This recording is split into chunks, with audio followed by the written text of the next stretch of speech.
Nifty bank बुरा नहीं था कल, बाय द वे। कल कोटक की खबर पर रिएक्ट करना था, आईसीसी बैंक की खबर ने कंफ्यूजन जहन में डाल दिया था। उसके बावजूद ठीक है, सबड्यूट सा ट्रेड जरूर हुआ, 1/3% के आसपास दबाव, क्योंकि एचडीएफसी बैंक, एसबीआई ने बड़ा, और खासतौर पर एचडीएफसी बैंक ने संभाल लिया इस पूरे पॉकेट को। आज असल में वो सब थोड़ा सा कोटक से भी उभरेंगे, आईसीसी बैंक बेचारा क्लैरिफिकेशन दे दे के थक गया है, तो सब कुछ से कुछ उभर रहे होंगे। ऐसे में निफ्टी बैंक बेहतर है क्या, या अभी कंफ्यूजन बहुत नहीं, मैं ना देखो आज मैं एक चीज बताऊं, मेरा जो उसूल है ना वो थोड़ा अलग होता है। हाँ। मैं चीजें प्रीएम्प्ट करने में कम बिलीव करता हूं। आपको याद होगा ट्यूसडे को हमने एक चीज बोली थी कि आज बैंक निफ्टी को चेज करिए और अग्रेसिवली चेज करिए, और ट्यूसडे को बड़ी रैली हुई थी बैंक निफ्टी में। बैंक निफ्टी में क्या है, फेजेस आते हैं। इस समय बैंक निफ्टी थोड़ा सा स्ट्रगल कर रहा है, ये बैंक निफ्टी का स्ट्रगल का फेज है। और पहले एचडीएफसी बैंक प्रॉब्लम कर रहा था, अब कोटक बैंक प्रॉब्लम कर रहा है। अच्छा, कोटक बैंक के कल नंबर्स आने हैं, लेकिन इस चीज़ का ध्यान रखिएगा, कोटक बैंक की दिक्कत पिछले 3 क्वार्टर की नहीं है। क्यों?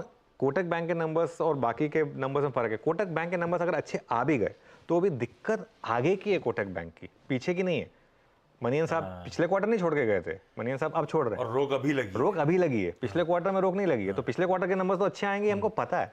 तो इसके लिए कोटक शायद यहाँ से बहुत ज़्यादा तेज भागेगा नहीं, इवन अगर नंबर अच्छे आ भी गए तो ये एक चीज़ है यहाँ पर। तो इसके लिए भी कुछ टाइम के लिए बैंक निफ्टी शायद इग्नोर करें आप। इसका मतलब ये नहीं कि बैंक्स को इग्नोर करें, फर्क है। एक होता है इंडेक्स, एक होता है इंडिविजुअल कंपोनेंट्स। इंडेक्स को इग्नोर करना है क्योंकि वहाँ पर सम ऑफ द पार्ट्स में कुछ ना कुछ दिक्कत आ रही है। विद इन इंडिविजुअल स्टॉक्स अच्छी ट्रेड मिल रही है आपको। आप एक्सिस देख लीजिए, एसबीआई देख लीजिए, आईसीआईसीआई देख लीजिए, फेडरल देख लीजिए, ये 4-5 इंडिविजुअल स्टॉक्स हैं, इनमें आपको अच्छी ट्रेड्स मिल रही हैं, इनमें फोकस करिए आप। बैंक निफ्टी को कुछ टाइम के लिए छोड़ दीजिए। बैंक निफ्टी में जैसे मैं कह रहा हूँ, फेजेस आते हैं, कुछ दिन होते हैं जिसमें ट्रेड नहीं लेनी है, कुछ दिन आते हैं ट्यूसडे जैसे जिसमें आपको hammer and Tong all in करना होता है, ठीक है ना। पोकर और मार्केट बहुत क्लोजली कनेक्टेड होते हैं। जो पोकर खेलते हैं ना, उनको एक चीज़ समझ में आती है कि कहाँ पर फोल्ड करना है और कहाँ पर ऑल इन जाना है, ठीक है। तो इसके लिए बैंक निफ्टी में इस समय फोल्ड वाला टाइम चल रहा है। ट्यूसडे का ऑल इन वाला टाइम आएगा तब डिस्कस करेंगे। अच्छा, हो सकता है आज फिर मार्केट में सेंटिमेंट बदल जाए, उसको स्क्रीन पर फिर ऑब्जर्व करेंगे। कल मैंने एक व्यू लिया था कि बैंक निफ्टी में कोई ट्रेड नहीं है, स्क्रीन पर देखेंगे और पूरे दिन कोई ट्रेड बनी नहीं बैंक निफ्टी में, अगर आप देखेंगे तो। आज देखते हैं, शायद बन जाए, लेकिन मैं अभी भी कहूँगा कि बैंक निफ्टी से बेटर है बैंकों के इंडिविजुअल स्टॉक्स पर फोकस करना। बैंक निफ्टी नहीं, इंडिविजुअल स्टॉक स्पेसिफिक परफॉर्मेंसेस पे, कॉन्स्टिट्यूएंट्स पे फोकस ज्यादा बेहतर रणनीति। खैर, बाजार खुलने देते हैं, इंडिविजुअल स्टॉक्स का बिहेवियर भी देखेंगे उसके बाद, और डिटेल में फिर मार्केट की ओपनिंग के बाद बाजार की चाल और लाइकली ट्रेड्स पे बातचीत होती रहेगी।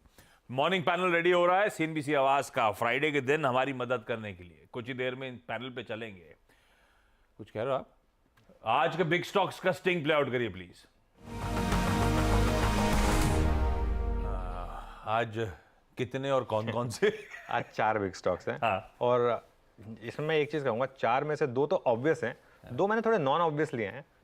कल आपको याद होगा चोलामंडलम कितनी तेजी से भागा था, जबकि परसों नंबर आ गए थे। तो मैं उस पर आऊंगा कि आज का चोलामंडलम कौन हो सकता है, लेकिन पहले बजाज फाइनेंस। ये मेरे ख्याल से आज का डार्क ग्रीन स्टॉक होगा।